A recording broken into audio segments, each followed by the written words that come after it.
जीवन को सुखी बनाए रखने के लिए हमें किन बातों का ध्यान रखना चाहिए।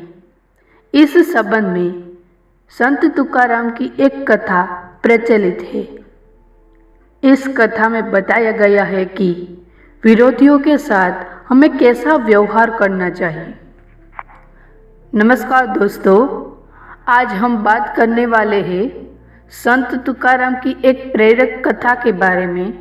तो आपका ज़्यादा समय बर्बाद न करके हम इस वीडियो को शुरू करते हैं। प्रचलित लोक कथा के अनुसार संत तुकाराम अपने शिष्यों को रोज उपदेश देते थे। शिष्यों के साथ ही आसपास के गांव के लोग भी उनके घर प्रवचन सुनने आते थे। आसपास के क्षेत्रों में उनकी प्रसिद्धि काफ़ी बढ़ गई थी। संत तुकाराम का एक पड़ोसी उनसे जलने की भावना रखता था। वह रोज प्रवचन सुनने भी आता था।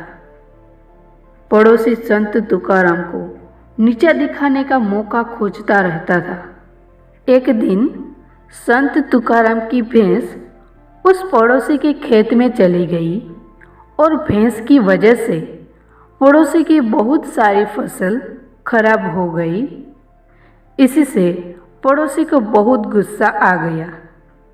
वह गुस्से में संत तुकाराम के घर गया और गालियां देने लगे। जब तुकाराम ने गालियों का जवाब नहीं दिया तो उसे और ज़्यादा गुस्सा आया। पड़ोसी ने एक डंडा उठाया और संत की पिटाई कर दी।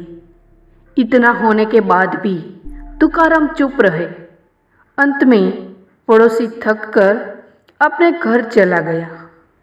अगले दिन जब तुकाराम प्रवचन दे रहे थे तब वह पड़ोसी नहीं आया।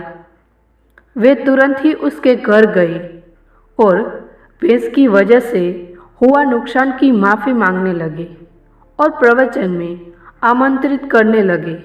तुकाराम की सहनशीलता और ऐसा स्वरूप देखकर वह पड़ोसी उनके पैरों में गिर पड़ा और क्षमा मांगने लगा। तुकाराम ने पड़ोसी को उठाया और गले लगा लिया। पड़ोसी को समझ आ गया कि संत तुकाराम उनके ज्ञान और व्यवहार की वजह से ही महान है। सीख: क्रोध का जवाब क्रोध से देने पर हमारे रिश्ते और ज़्यादा बिगड़ जाते हैं।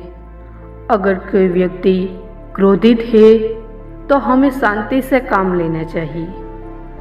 एक ही समय पर दोनों लोग गुस्सा करेंगे तो वाद विवाद ज़्यादा बढ़ेगा और रिश्ते बिगड़ते जाएंगे। इसीलिए गुस्सा का जवाब गुस्से से न दे। अस्तु।